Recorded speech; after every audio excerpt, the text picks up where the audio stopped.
Continuing. Namaste. Welcome everyone for today's webinar on Hindu Dharmic parenting. I'm Ankur Patel, Director of Outreach for HUA, and joining us is Dr. Kalika Uttarkar, faculty, continuing education, community education, taught several courses, incredible person with us. But this topic of Hindu Dharmic parenting, what an interesting idea and important and relevant to so many of us. Thank you for joining from wherever you are joining us from today. And so we're going to explore the art and the science of parenting, right? It's rooted in timeless wisdom. We know there's so much in the Upanishads and the Bhagavad Gita, just so many shastras, just the history of yoga. There's so much wisdom for us to tap into in all aspects of our lives, right? Including parenting.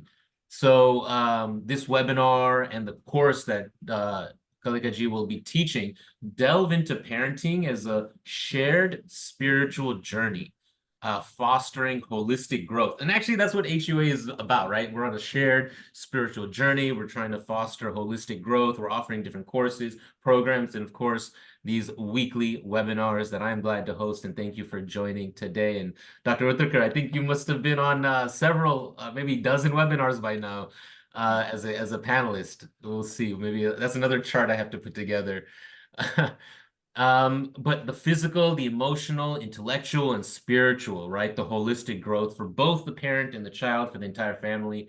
And so there's so many tools that we can use to nurture children who are not only successful, but that help them become successful, but also spiritually grounded, ethically resilient, capable of facing life's challenges with wisdom and balance. So this courses and this webinar will talk mostly to parents, right? Guardians, educators from all sorts of backgrounds and cultures. And there's different styles of parenting, right?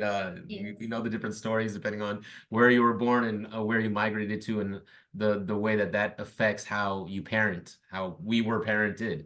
The course offers valuable insights for fostering a stable spiritual and cultural identity in this multicultural environment. And as always, Dr. Uttarkar carefully and skillfully balances tradition with the need for adaptation in today's complex world. So with that, let me I already mentioned Dr. Uttarkar a little bit, some background, but she herself is a distinguished scholar. She holds both an MA and PhD degrees in philosophy from the University of Pune. She earned her master's in psychotherapy and counseling, and she's got over 25 years of experience. This last time when we were at Pine Lake retreat for the little bit before the Waves conference, we had a little work retreat, and the Waves conference, we had a chance to talk about it. And Dr. Uttarkar is her experience transcends everything. And so it's so great to have somebody like this who can share wisdom in whatever vehicle, whatever medium, in person, online. Just glad to have Dr. Uttarkar with us today. So with that, let me hand it to Kalika ji to get us started, and questions in the Q&A box. I know there's some people with the hand raised. If you'd like to, I can unmute people and allow them to speak as well. So with that, I'm glad to be here. What a challenging topic, yes, but an interesting one. Dilip ji from Maryland, namaste. Rohit ji, thank you for joining. Shiraj ji from Bangalore. Jay Gurudev ji, yes, great. Okay, thank you. Now really to you. Namaste to all, and thank you, Ankurji. It's always a pleasure conducting webinar along with you. Your energy adds to everything, and yes, thank you to all the viewers who have joined on your weekend. And it is my pleasure to present before you a new course from HUA, and this is about parenting. We have been thinking about this for very long, and we thought that this is one way where we will create an opportunity for the young parents and the grandparents and the existing parents with elder kids and educators, teachers, and everybody for that matter, that we immerse ourselves into Hinduism and then empower ourselves to transfer this wisdom to the new generation, who they have their own challenges, they have their own difficulties, and we need to help them to hold this knowledge and then apply in their day-to-day life, because knowledge without application doesn't really help anybody. So, any form of knowledge, it has to be brought at the level of our day to day life, behavior, understanding, perspective, and then, of course, our action, the way we conduct ourselves, and the way we create an impact in our environment, in our society, in our family, and all that begins with parenting. So, where from does parenting really start?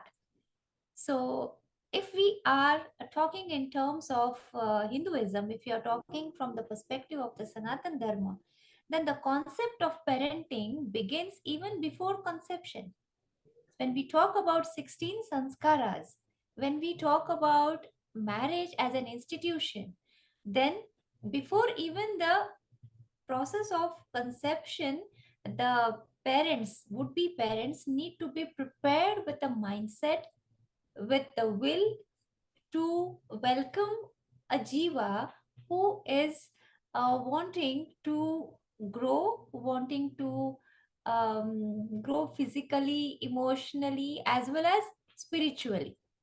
And then, with that mindset, when that jiva is coming, is choosing you as your parent, as its parents, and then it is a huge responsibility, that how do we take care of that jiva, how do we nurture, and then in the process, of course, it is a second life for the parents, because as you all know, if we learn something, and then if we are told to give a presentation on it, or if we are told to teach somebody, then in fact we learn more. So as parents, we all know that we learn many things in our life, but in true sense, I think we learn them when we become parents. And that is the process of co-learning, co-growth.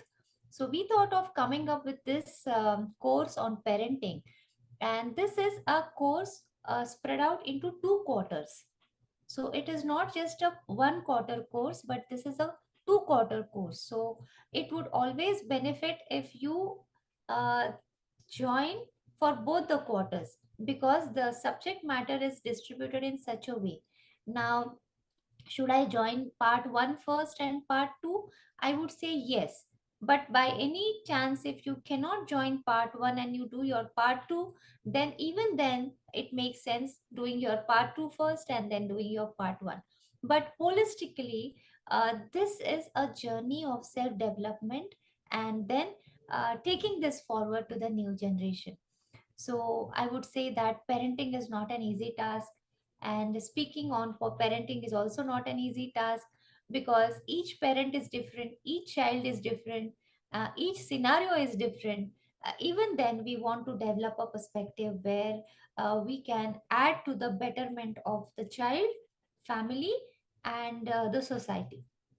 So let me share my PowerPoint, and then I would take you through the course.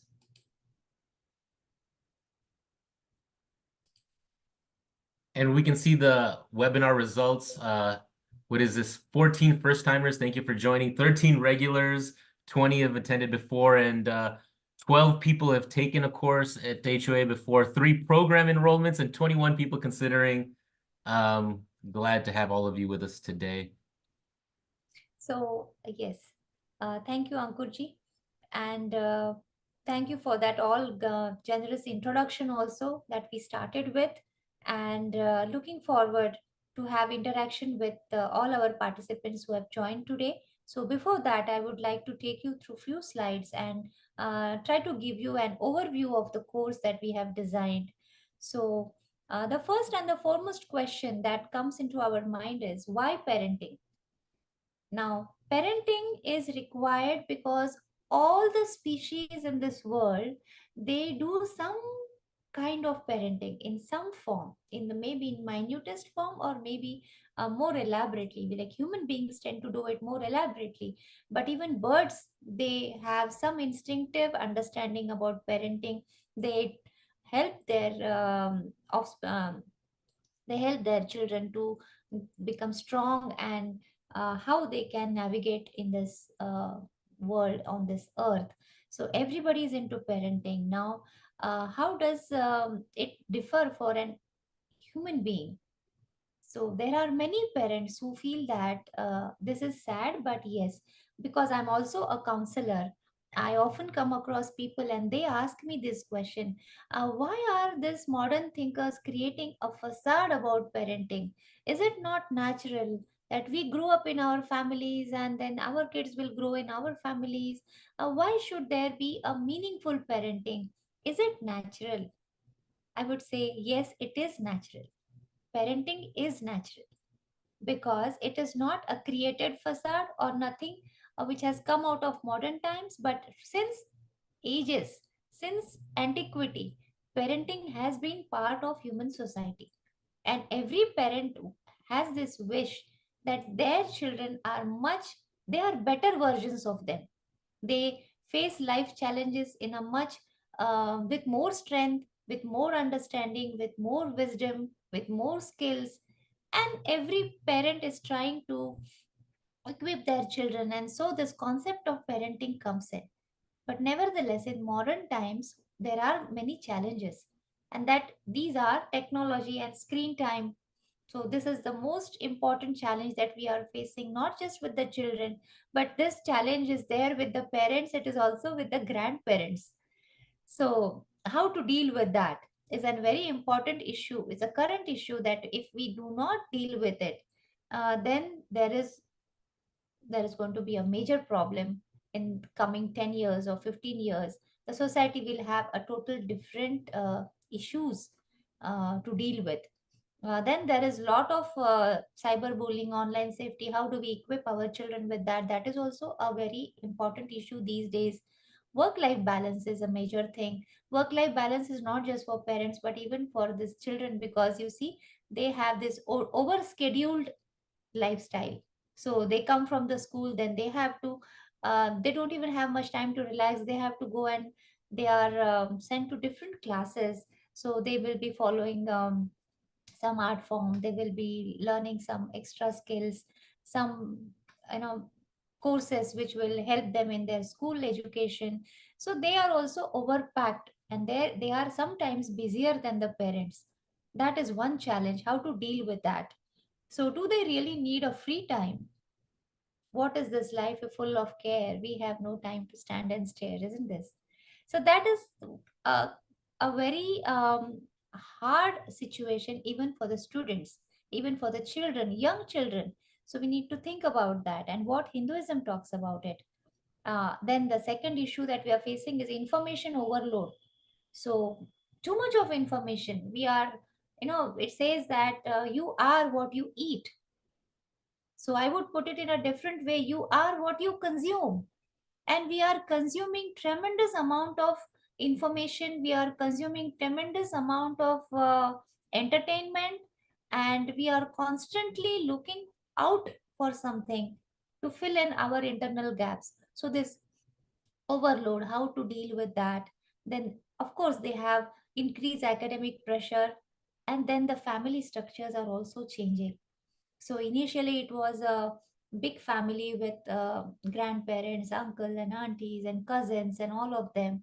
Then it came down to uh, just mother and father and the kids, and now it's going on to single parenting.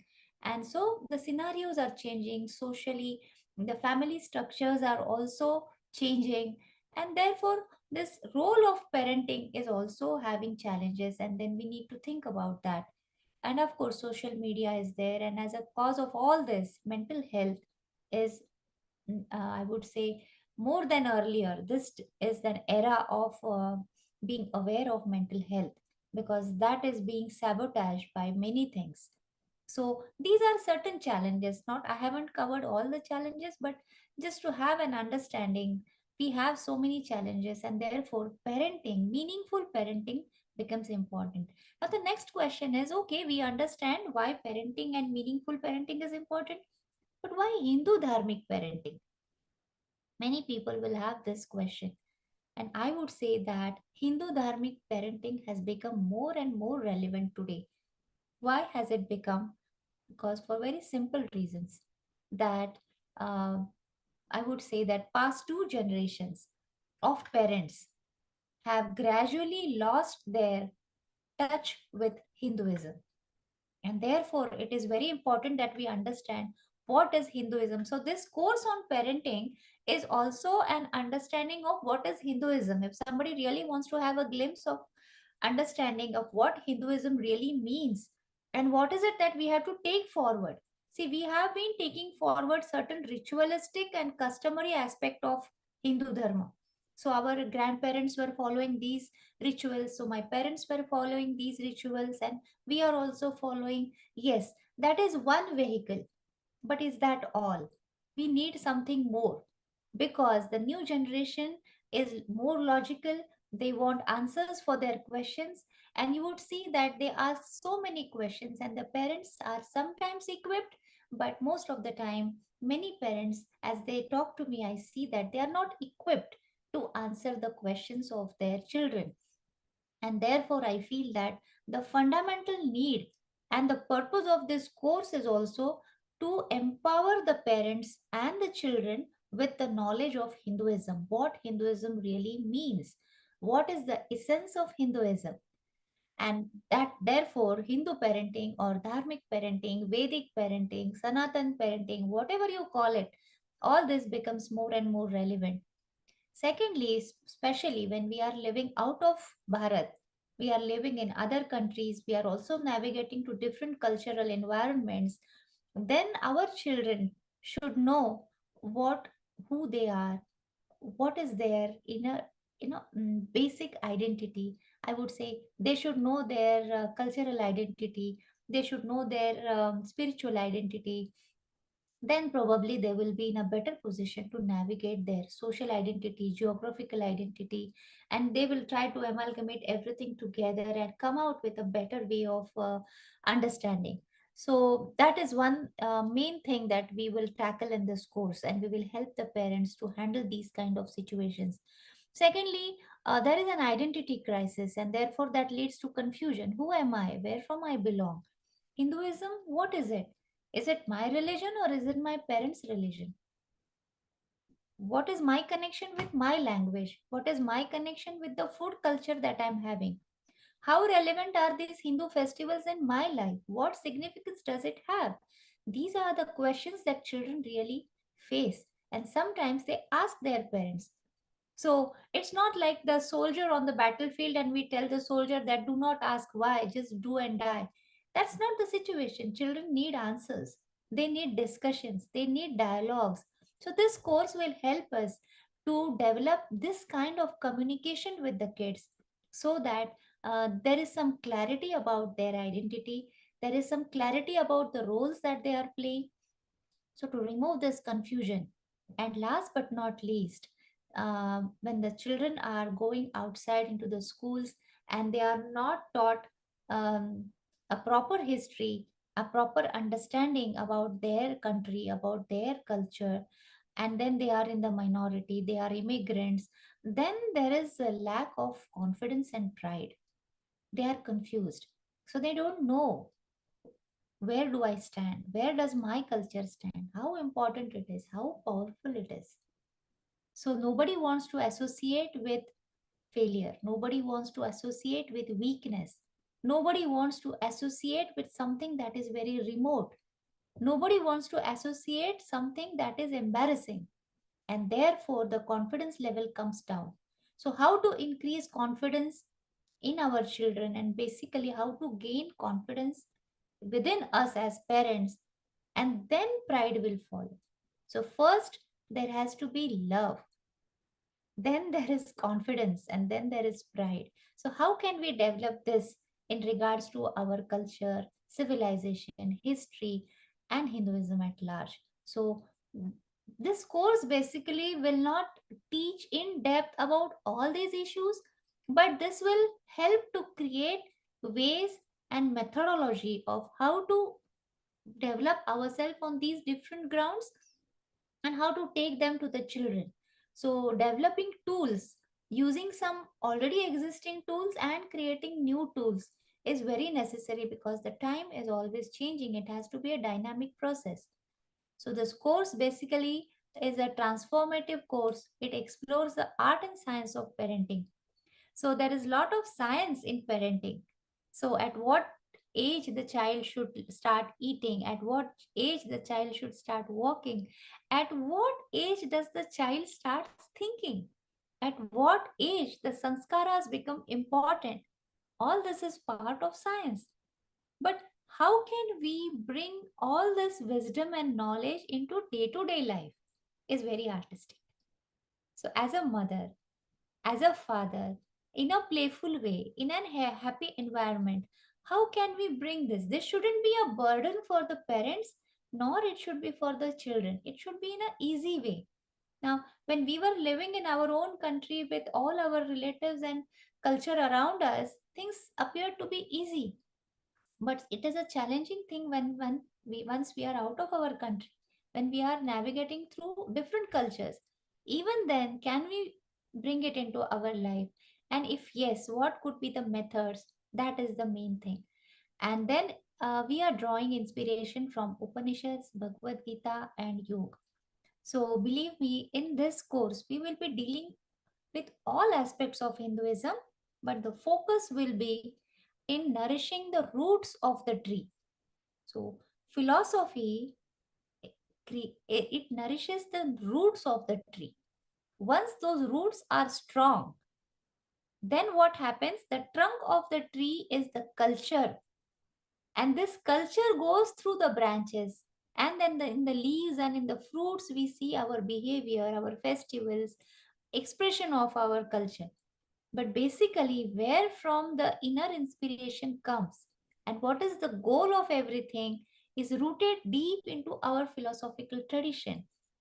And there is a huge gap in our society when we think about this philosophical wisdom. So, tell me, please, do our schools teach us about the Indian philosophy? Do they teach us about Bhagavad Gita? Do they tell us how to apply Bhagavad Gita into day to day life? Do they tell us what is yoga, or it is just yoga, few exercises and few breathing exercises and 2 3 minutes of meditation? Is that what is yoga? Now if imagine if this was to be taught from the age of 1 and 2, from the family, if it would have started, and then if it was enhanced in the school, imagine what kind of people and personalities would grow up. Now, that is the effort we are trying to make. If when we are parents, grandparents, teachers, or even neighbors for that matter. So, whoever we are, we have this inner responsibility of transferring this wisdom. But we are not equipped what kind of methods we can use. And that becomes important. So, the first responsibility is gaining knowledge ourselves and then developing methods to impart. So this is the intention of this whole course. So yes, of course, how we can help the child to evolve on physical, emotional, intellectual, and spiritual level. And of course, the parent also should be in the journey. So that is the main part of this course. Now, what is the goal of this dharmic parenting is balance between tradition and adaptation. So it is not complete assimilation into whatever culture we are into. If we are into UK, US, Mauritius, Bangladesh, wherever we are, there is a strong culture existing. Now, how do we develop our own cultural identity and how skillfully can we navigate through that while still maintaining the pride and knowledge of our things? So let me put it in a very simple example. In a family where parents are balanced and well developed individuals and they have a very good emotional bonding with the child, for some reason the child needs to stay away from the house, and the child goes and stays with some of their connections, maybe friends or maybe a distinct family, and the child is staying there. Now the child has to assimilate into that environment, but emotionally and on the level of knowledge, if the child is very well aware that these are my uncle and aunties, my parents are those, and I have a strong connection with them. And if the communication between the child and the parents is still ongoing, just that for the sake of education I'm staying with this family, The child is absolutely clear about its identity, its role, and the amount of assimilation and the areas of assimilation where one has to exert and one where one has to abstain. So this vivek, the power of discretion of what to adapt and what not to adapt, needs to be developed. Now, the same thing applies to the cultural aspect also. What is my culture? What is the strength of my culture? If I am very confident and knowledgeable about it, I have this power to decide, to choose, to discern what I need to accept and what I need not accept. And now there is no um, ill faith, or there is no hatred towards any culture or any religion or any society for that matter. But our knowledge and our culture teaches us to respect them also, and we do respect that. But at the same time, if somebody is encroaching upon our existence, our parenting should develop that courage. When we say that the Hindu society is not together, Hindu society is often disintegrated. When calamities come, we need to gather everybody and develop that sense of oneness, and then we are ready. But naturally, we are spread out, we are weak.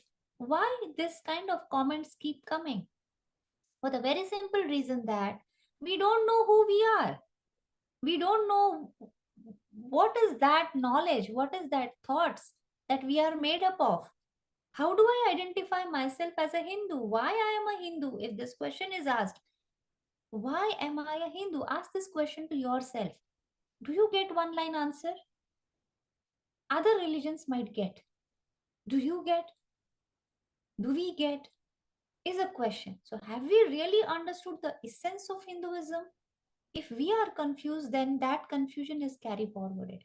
So, that is something which needs to be developed, and this course focuses on that, on developing the philosophical and spiritual foundation so strong that the culture, the behavior, rituals, sampradayas, all these things will fall in place. They all become independent, but believe me, that is an expression. Culture is an expression of philosophy. Philosophy should be clear and strong.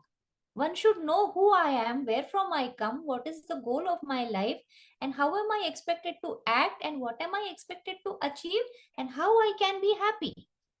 This is philosophy.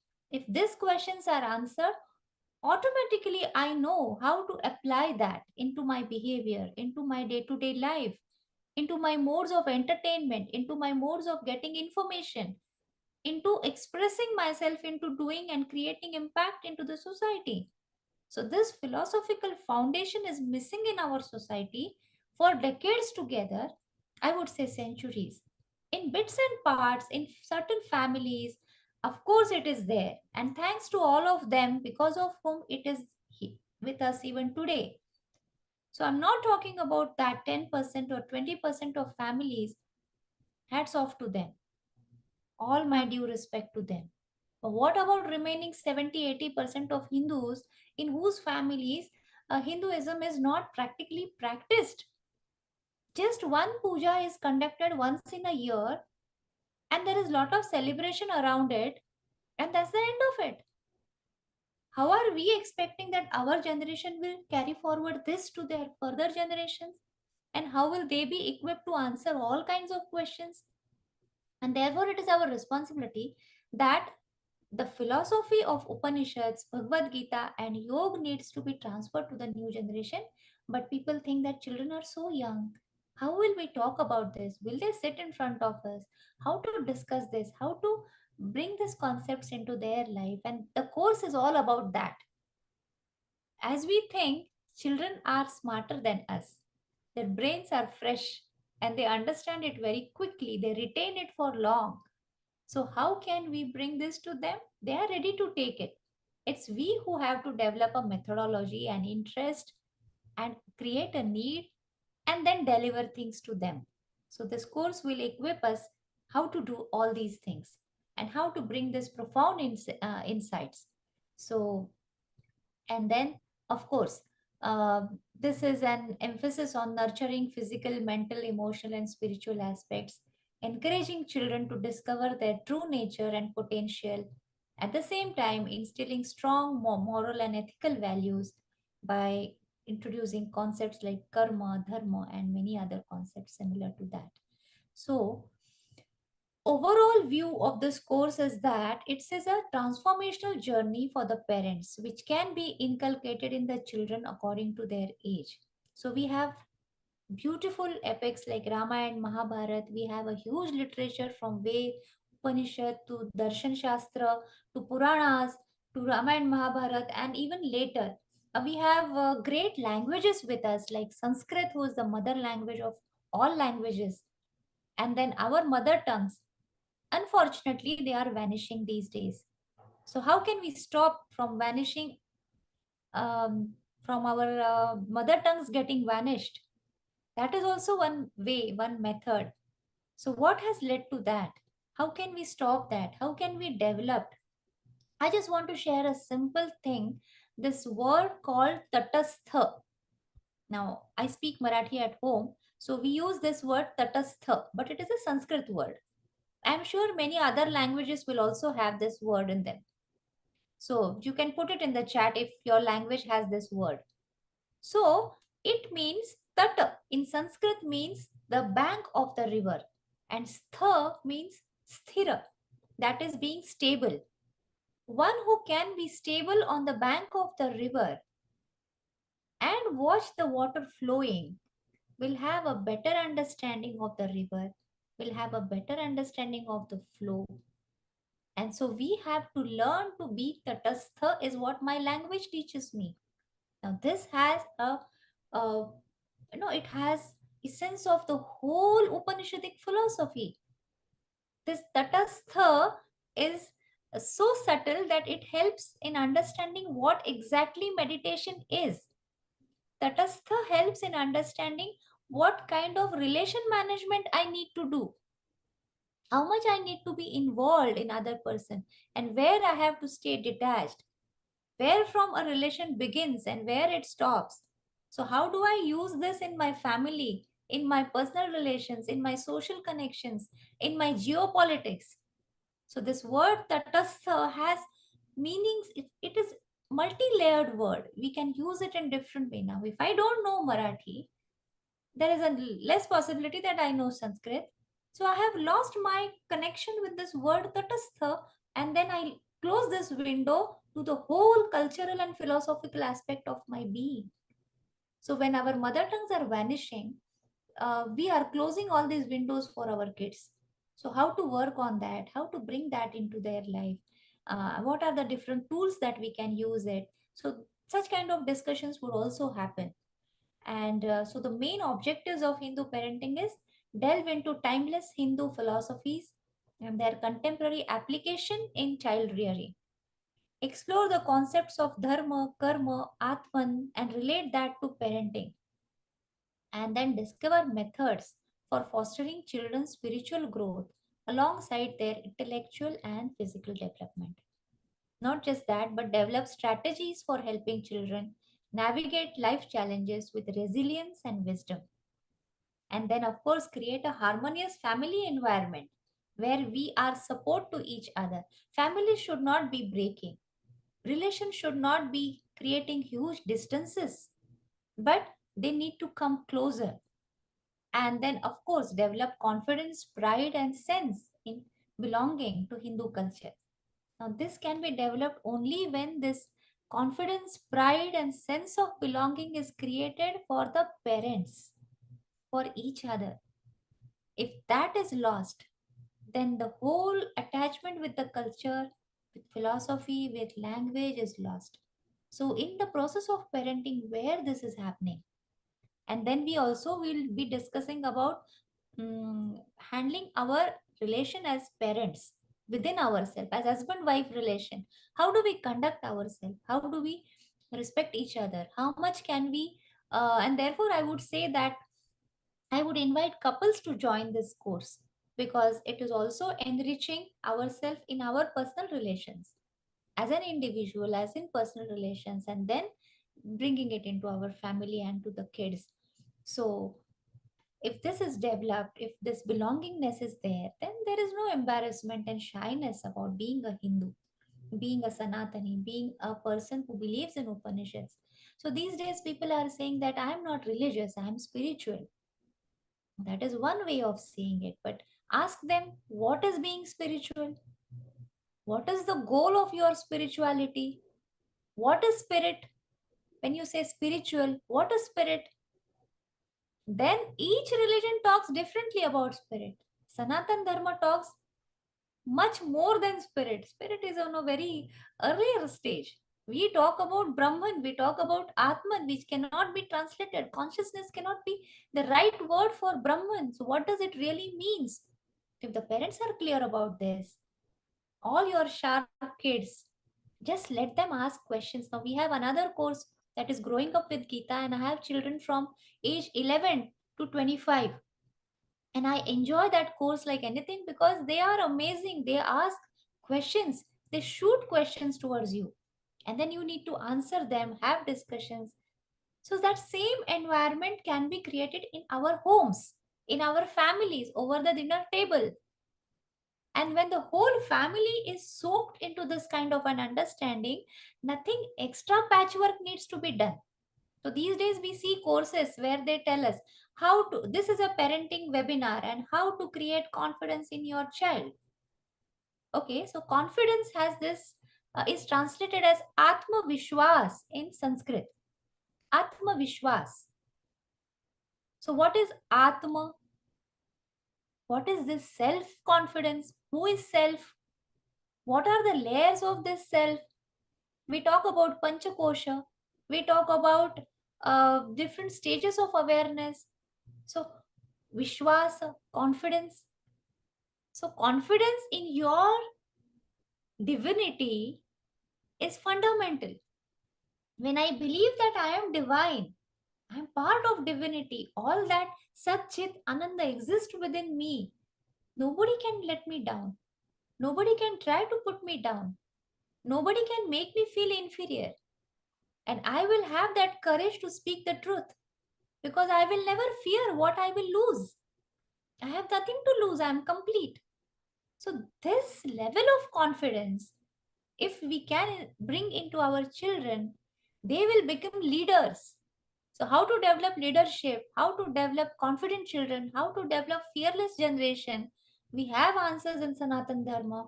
We just need to understand them, create an interesting recipe. All mothers will understand what I'm saying, and just put it in front of the children. They will fall in love with it and they will want more and more. This is our course. This is Hindu Dharmic parenting. That we have great things, just we need to bring it into modern times, think from the ancient wisdom perspective, and see the current challenges.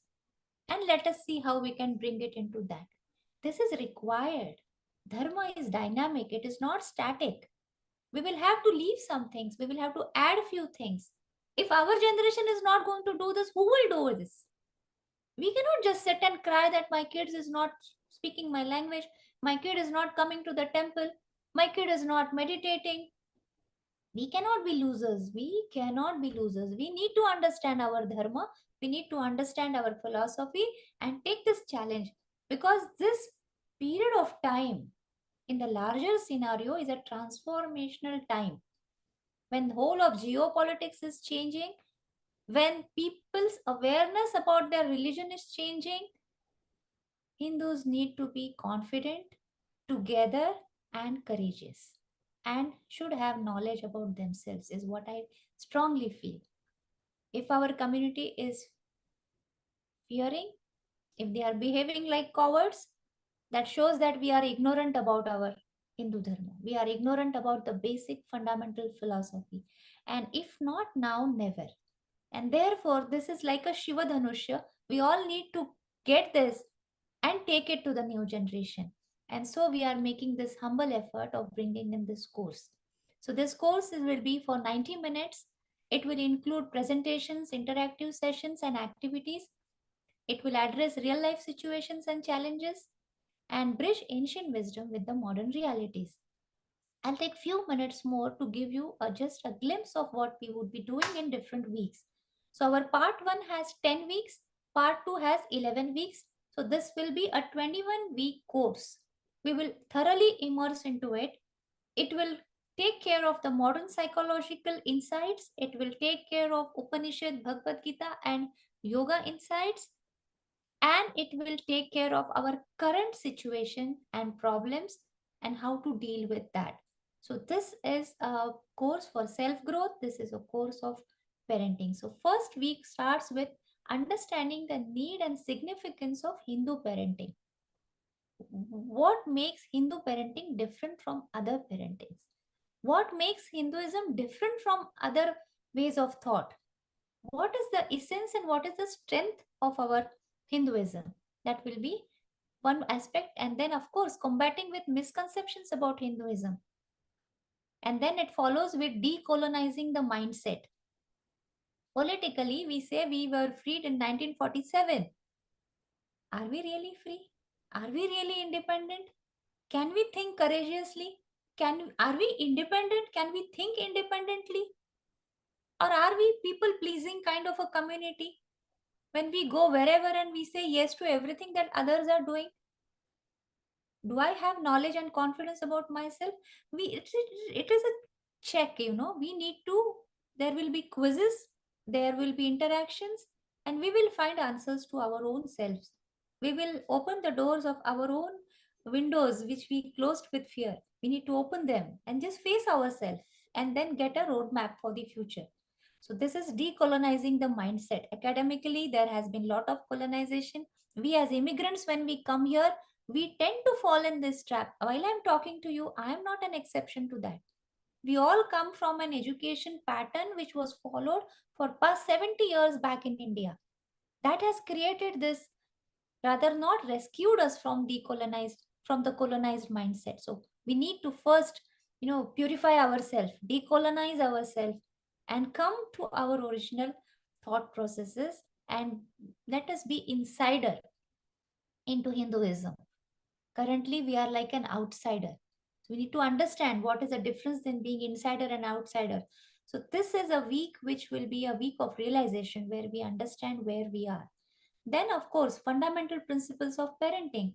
So what are the responsibilities, boundaries, and limitations of parenting? We are not gods. We are parents. And parenting is not a one-way process. It is a teamwork. So we need to have good members in our team, willing members, interested members. So how to create that? So otherwise, there are also limitations. There are natural limitations also. We'll be talking about that. Then, of course, we will be talking about the contemporary parenting theories that modern psychology has been talking about. They also have very good insights. They have developed very good techniques. See, knowledge is not for one society or one civilization. Knowledge is global. So wherever there are good thoughts, we need to be open, good techniques, we need to be open. We'll try to understand what it is. And then we will try to bring it into our style of parenting. Then, of course, in the 5th week, we will be developing a personalized roadmap for Dharmic parenting. Then in the 6th week, we will be exploring Dharmic resources that we have. So we have huge resources from starting from Ved, Upanishad, Puran, Ramayana, Mahabharat, Manusmriti, Darshan Granthas, Panchatantra, Arthashastra, Natya Shastra. So most of the parents are not aware about this. So we will make an humble effort to and make them aware about what we have. So we have a big basket. So we need to know what we have, and then we will know how to distribute that. And then, of course, along with that, we will also have a survey of philosophical traditions that we have, like Advaita, Vishishta Advaita, Dvaita, Bhakti movements, Vaishnavism, Shaivism, modern Indian philosophers, Vivekananda, Aurobindo. What has been happening in this field? We need to have an overview of that. So this week we'll be understanding this whole tradition because parents need to be aware. Now, think about parents who are not here for the webinar. Because you are here for webinar, you have a basic inclination, understanding and knowledge of this subject.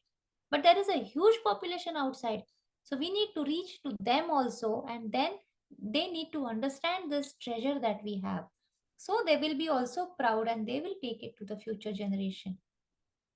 Then in the eighth week is about understanding and exploring self identity. Identity dimensions are there: geographical, social, cultural, religious, and spiritual. So, with the help of concepts like Panchakosha, Atman, Jiva, Paramatman, Moksha, Brahman, how can we create a beautiful identity with the children?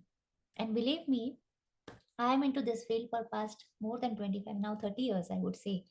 I've been working with younger children since I was very young.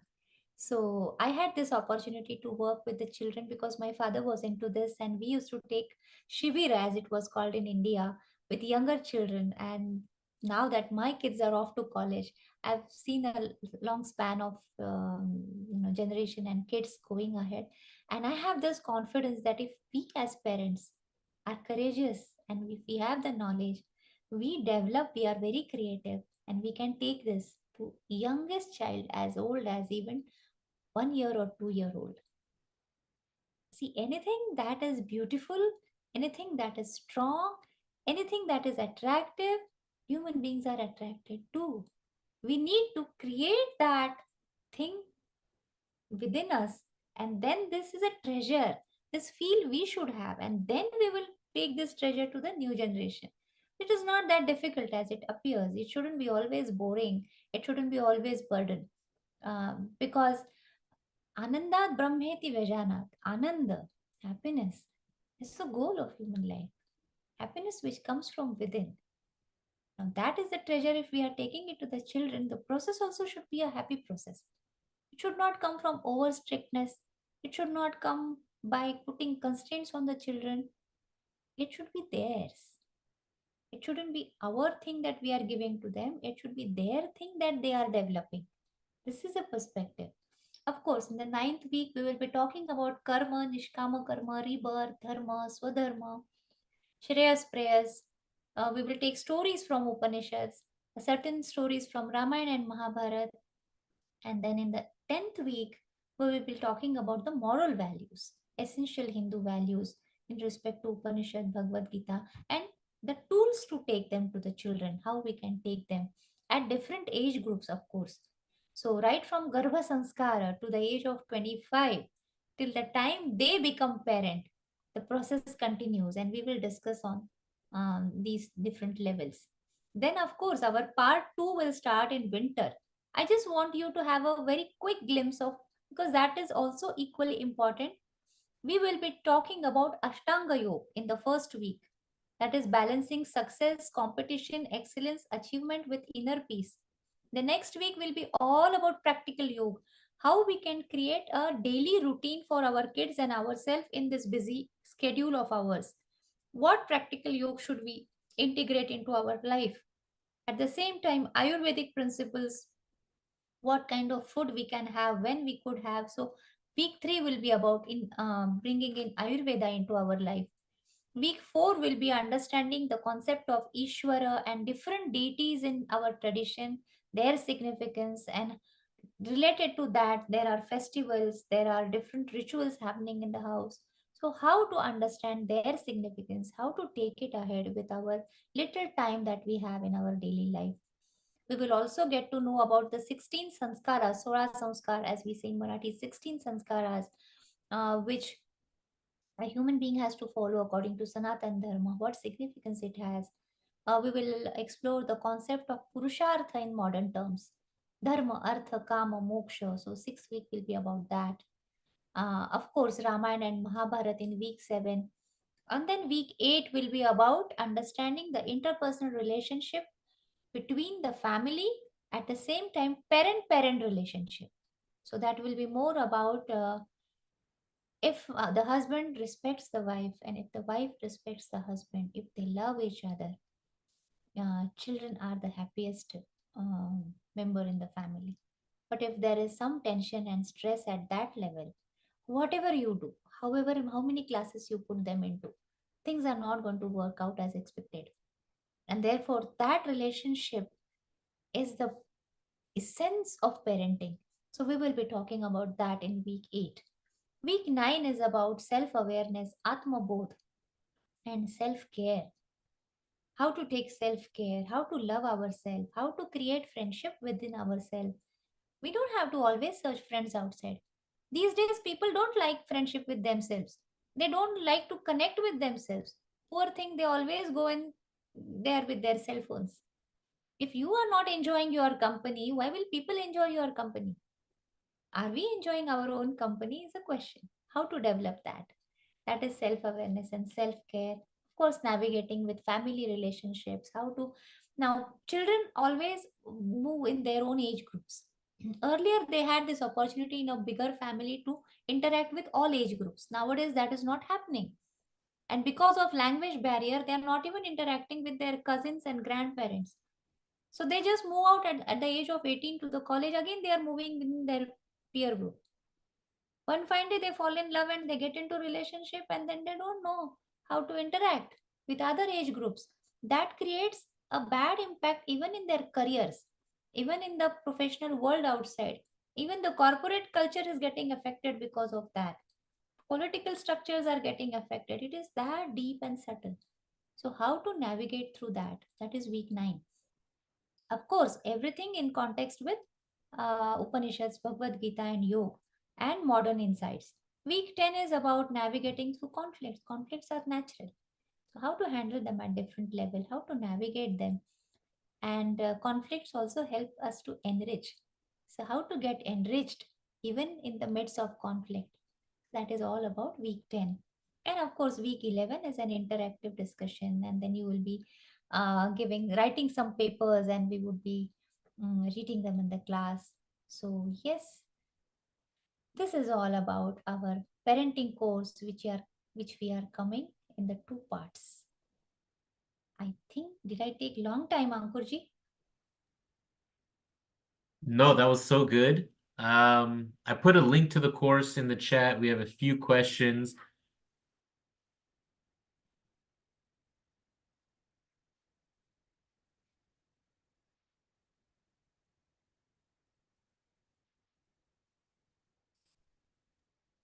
Yeah. So yeah, Vijayji says, fantastic presentation. Let me launch the quick poll right now. Let's see if people can fill that out. Interested. I know there's a few people who have taken other courses with you. If they'd like to get on also. The recording will be available. Yes, Vijayji. Avinash G is asking, do you include material to address children's questions about eating meat? Right. And this is one of Yes, those yes, things that we also discuss. What are the range of topics and common concerns that you get into? I know you even get into relationships. yes, How do you cover that? Because that's a difficult yes, topic that yes. many parents We have. will And so, have a session where all these questions will come. Why should I not eat cow meat? Why should I not eat or eat meat? Why should I not go into relationships? Should I go into living relationships? Why should I marry? Why should I have kids? I mean, different age groups will have different questions. So we need to create a dialogue, and we need to have some perspective of ours. And then when there is a dialogue, of course, things work out better. great. And then yeah, that's exactly what Avinash was getting into. Dairy is another one of those you know, difficult subjects now. If you really get into it, I've seen the documentaries, and if you're calling, Yes, yes, Gai Mata, if you're calling the cow holy, and then the way that the American factory farm system treats these cows, yes. that's another one. Yes, yes, Avinash is making that point. Sonia Paul, will this be a good course for older children along with a parent? Yes, yes. Any child above 15 should also be eligible for this course, because uh, they are equally and they can think and talk about all of this. In fact, they can add additional inputs in the discussions. So elder children are also welcome. Nice. Vijayji says he's going to forward the link to all the young families he knows. He's been working with the Friends of HUA in the Houston area. he's encouraging other folks to do it as well. And if you'd like to plug into the Friends of HUA, this is our kind of organizing chapter by chapter, city by city, where people want to, with the students, for events, for lectures and guest speaking opportunities. Kalika ji has done this in North Carolina and other places as well. So if you want to talk on Fact, that. Ankurji, if some of our members are able to collect a group of 15-20 people, and if they are willing and if they want to know more about our course and if they are willing to join, we can have a dialogue with them. You know, that way, if we can add into this activity all the members who are here, if you can just talk to 10-15 more members, and then if they feel interested, we can talk to them. We want more and more people to come so that we can, anyways, I'm going to talk. So more people is more impact. So that is one thing. Yeah, and if it's a restaurant, if it's your home, if it's the local mandir, that's obviously a good partner for Hindu University of America, and it makes it easier, and it's something that we can definitely do more of as we are invited to more of these opportunities. So that's great. Let me see, did the poll come up? Did people start filling it out? About 24 people, 27 people out of the 60 have filled it out. So if you see the poll, hit the minimize, maximize, try to fill it out. Let us know either way. Lakshmi ji, Dr. Nanda Kumar from Bhartiya Vidya Bhavan in the London area. Yeah, we have a in the UK, right? We have a couple folks that have been interested, and I need to connect with, so I'll follow that up. It's one of my parents who come to the So Bhavan, right? somebody is also asking in the chat about my email. So maybe if we can share that in the chat, Ankurji. Yeah, I'll put your HUA email in the chat. Hmm.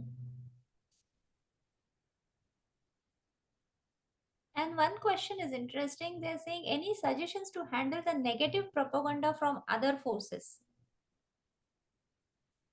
So, yes, make your line so big that other lines look small.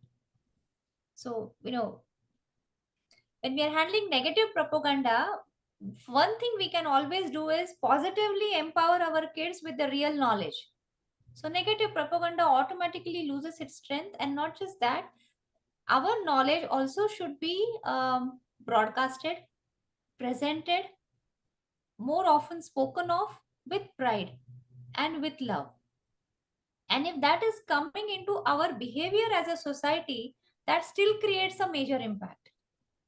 So sometimes I don't have to keep telling I'm a Hindu, I'm a Sanatani, I'm a Hindu, but the way I conduct myself, the way I react to situations, the way I deal with people, if that is creating a difference in the society, automatically I'm spreading out that. So if I am healthy physically, mentally, emotionally, spiritually, then I am a role model. So if we can try to become role models and create role models, that is a bigger power that will stay for generations together. So this negative propaganda can be tackled. We just need to be more proactive, uh, more integrated with integrity. If we come with all these things, I think we still have a lot of scope.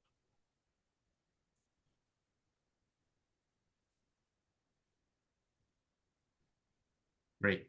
Yeah. Okay, a couple more. Thank you. Yes. If you haven't put in the chat where you're zooming in from, I can still give you a chat out as we're closing today's webinar. A few more questions. Various temples, right? Balshankar, Balvihar. Yes, yes. Ankurji, Lush ji is saying that if you can contact Dr. Nanda Kumar from Bhartiya Vidya Bhavan, London, we can collaborate. Man, this is a good. Yes. Yeah. Took that note as well. We'll do that follow-up.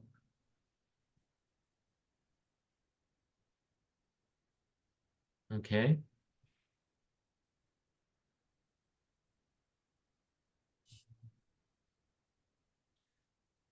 So, Dr. Udhikar has taught many courses that have gone deep into the Shad Darshanas, different Shastras. So, somebody's asking, apart from theistic faith-based philosophies such as Advaita Dvaita? Are you planning on covering other Sanatana philosophical traditions such as Mimamsa, Sankhya, and how will you cover that, or how will you incorporate that? Okay, so see, in this course, this is mainly course on parenting. So we will be giving introduction of Shad Darshanas, we will be giving introduction of Upanishadic philosophy, but we have independent courses from HUA. Personally, I conduct courses in Upanishads part 1 and 2. I have introduction to Shad Darshana. Then for children, some of you are asking if they can be, if you want your kids to come, we have a very beautiful course called Growing Up with Gita. So kids can directly enroll and they can have discussions, and all these concepts will be taught to them. Apart from my courses, we have great faculty at HUA, and we have different kinds of courses. You can visit our website, and then this is a process, it's the beginning. So eventually we can enrich ourselves by learning from different courses and add up into our bank. So this will not be one place where everything will be taught in detail, because time is a constraint. We can go on every day for a whole year, even then it would not end.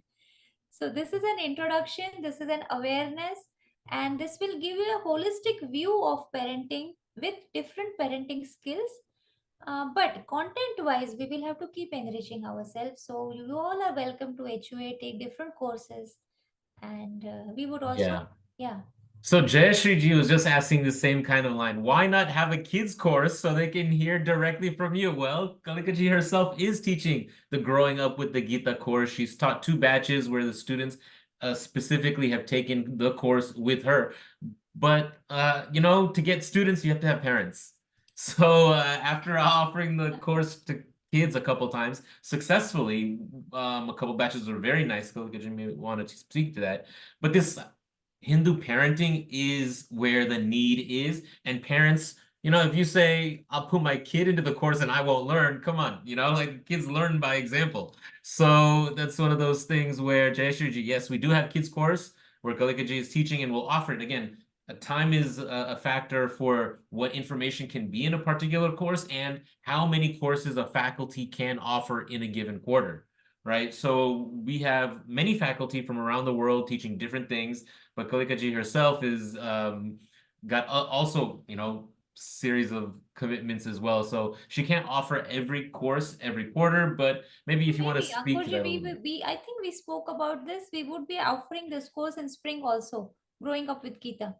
So, that is a time when kids are relatively able to join. Spring, summer, we usually have this course in that period of time. So, all your teenagers are welcome. Um, so, Yeah, and actually, we've had a 6-week version, a 10-week version, so that it fits into summer break or it fits yes. into other ways. So we can be creative with when we offer which course so that the target audience can actually enroll. So we'll be keeping ear out for that. If you follow the HUA Buzz, we kind of do that course spotlight. So Sonia ji, yes, it'll be spring, summer. We'll be offering the next Growing Up with the Gita course. Thank you for asking that. Rajniji, do we have Saturday and Sunday courses? We have a lot of Saturday and Sunday courses. We have designed many of our programs for working professionals. So a lot of weeknights, weekend courses we have. And we're also trying to address the time zone issue, because we have students from East Coast, West Coast, India, UK. We just brought it up. That's been a difficult trying to figure that out. But But in yes, we have UK, lots of if Saturday we get a courses. group, Ankurji, we are ready to adjust to the timings also. Yeah, so it is not just HUA, but you all are part of HUA, and if you can take this ahead, create a group, create more people, this will get a bigger momentum. So at HUA we are ready. Now you also need to come up with more people, and then we can collaborate. That's a good point, right? At HUA, we are ready. We've continued to offer different courses. We've got the infrastructure, we've got the learning management system, we've got 80 faculty. We're raising funds to go in to make it all work. And so the limiting factor is students. If we can have more students take more courses, then as Kalika ji said, we can offer them according to your time zone, maybe to your geography even, right? If we can have in-person courses in different places, we've started having retreats, but if you can bring a group of friends, family, whomever together for again, I'm happy to coordinate, and Kalika ji is now on our community education committee. It's an academic committee that's formed, and we're working to address these things as they come up now. We do have that capacity. We're continuing to build and grow, and please do participate. Yeah, Rajniji, the details are basically if we can have 10 to 15, 15 is a good number. Then we can be very flexible with it. If you can get 5 or 10, then we got to figure out how to still make it fit within the general See, setup. we need 7 to 8 couples for this course. So that makes 15 people. Okay. So it is that simple. If you can bring in 7 to 8 couples, and if they are ready, we will think about how to reach to them, how to cater to their timings and geography. So it is all about, we all as, interested people into Hinduism, we as Hindus and all that, HUA is nothing without the support of the society. Without the support of this ecosystem, universities cannot grow. So we are doing our best, but from your side, if you are coming up with bringing more people to the university, we will make our best effort to give them best content in the best way. So, that way this ecosystem starts moving fast. So, yeah, I mean, there's no pressure, but if you're really willing to do that, we are here. We can always respond. Great. And Aparna Dave says her children are grown. They visited India, know Sanskrit and culture, but she wants to take the class for helping the community and my Yes, grandkids in the future. yes. Exactly what you're talking about, the ecosystem. Will Yes. this course help? Absolutely. Grandma's welcome for sure.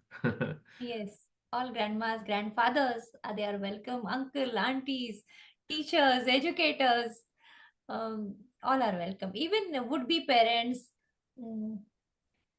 So there are premarital counseling sessions that I take otherwise. So, that also includes this parenting aspect to it.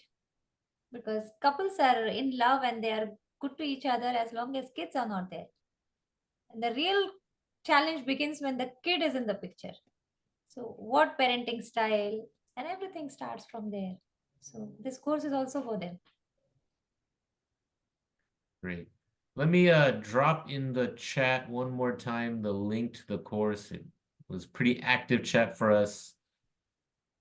Here is the link. You can click through and register right there. It's going to be on Tuesdays, 9 p.m. Eastern to 10:30, starting October 15th. That's this batch. And again, as we talked about, if we can set up another batch, we can work through that pretty quickly. We're in a quarter system in the community education division, so we have this opportunity to try new courses, iterate, and again, Dr. Whitaker has been there from very close to the beginning and has been a wonderful faculty and helping us develop and cater to you all, our students, supporters, and all of that. So glad to be here with you today. Saturday morning webinar for me.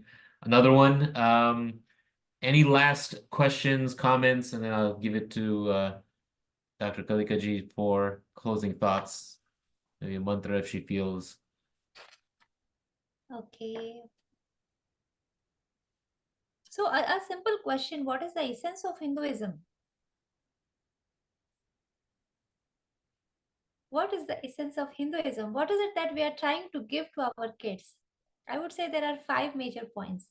The first is Vivek, that they should have the ability to decide and choose what they want to consume, what they want to, how they want to act. So then is self control, that I know that I have to go jogging early morning, I have to do Surya Namaskar in the morning, but I'm not able to get up in the morning.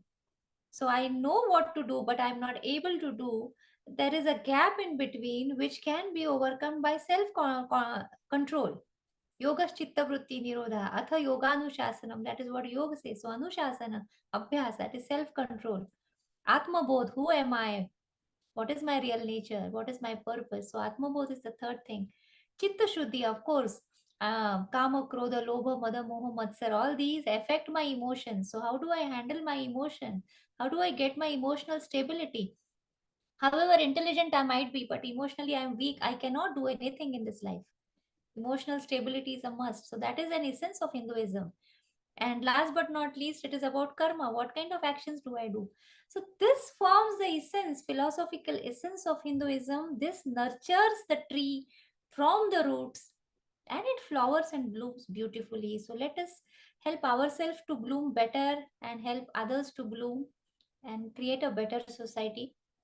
So I would say Om Asato Ma Sadgamaya Tamaso Ma Jyotirgamaya मृत्युर्मा अमृतं गमय. ॐ शान्ति शान्ति शान्तिः.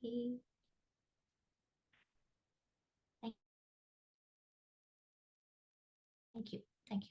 Anyway.